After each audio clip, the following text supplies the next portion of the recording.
And one of my rare things that I deviate, usually I offer my self-help advice, but we are in an era of such tension around race and policing.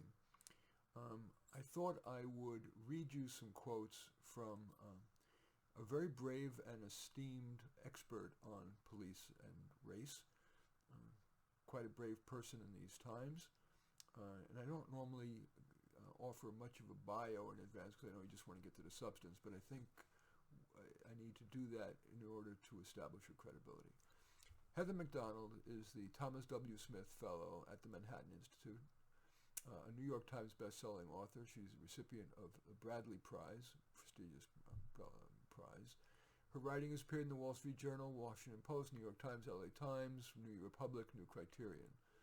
Her newest book, The Diversity Delusion, How Race and Gender Pandering Corrupt the University and Undermine Our Culture, argues that toxic ideas first spread by higher education have undermined humanistic values, fueled intolerance, and widened divisions in our larger culture.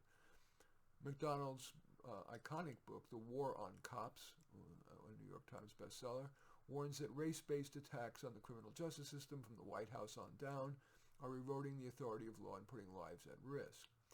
In Are Cops Racist, an anthology, Mac Donald investigates the workings of the police, the controversy over so-called racial profiling, and the anti-profiling lobby's harmful effect on black Americans.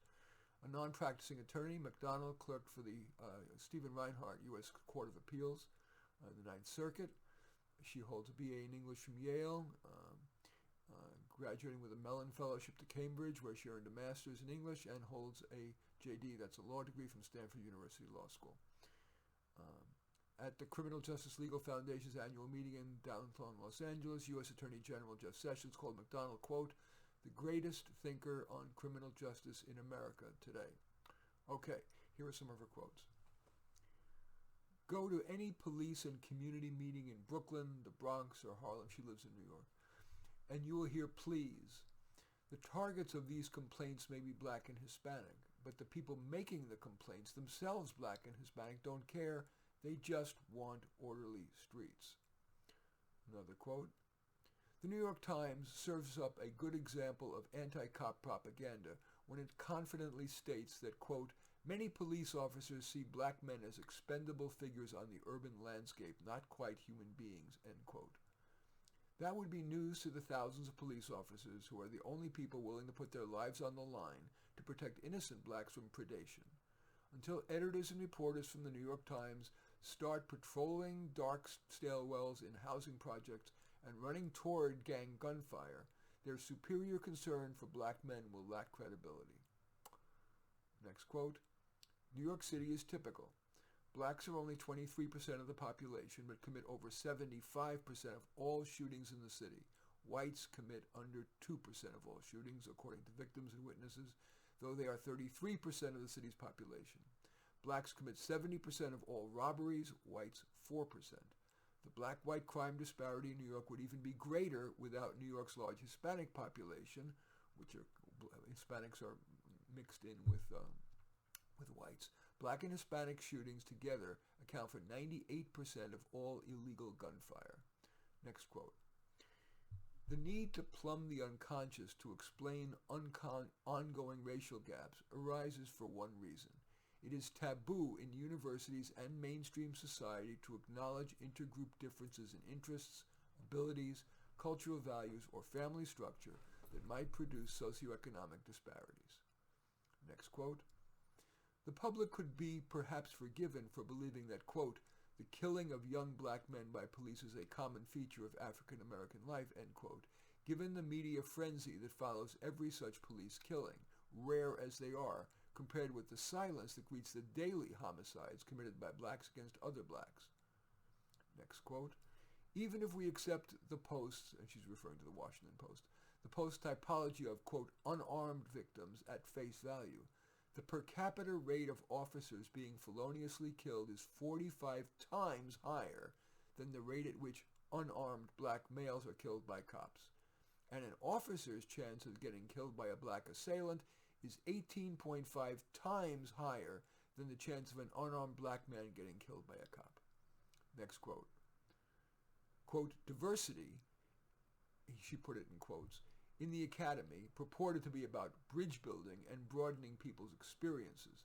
It has actually had the opposite effect, dividing society, reducing learning, and creating an oppositional mindset that prevents individuals from seizing the opportunities available to them. Next quote. However much the recent crime increase threatens the vitality of America's cities and thousands of lives, it is not in itself the greatest danger in today's war on cops. The greatest danger lies, rather, in the delegitimization of law and order itself. Riots are returning to the urban landscape. Police officers are regularly pelted with bricks and water bottles during the course of their duties. Black criminals who have been told that the police are racist are more likely to resist arrest, requiring the arresting officer to use force and risk an even more violent encounter. If the present lies about law enforcement continue, civilized urban life may once again break down. Next quote. The UCLA coup, I think that was of the massive hiring of diversity administrators and I think the firing of a professor or two. I don't recall the specifics, forgive me. The UCLA coup represents the characteristic academic traits of our time: narcissism, an obsession with victimhood, and a relentless determination to reduce the stunning complexity of the past to the shallow categories of identity and class politics.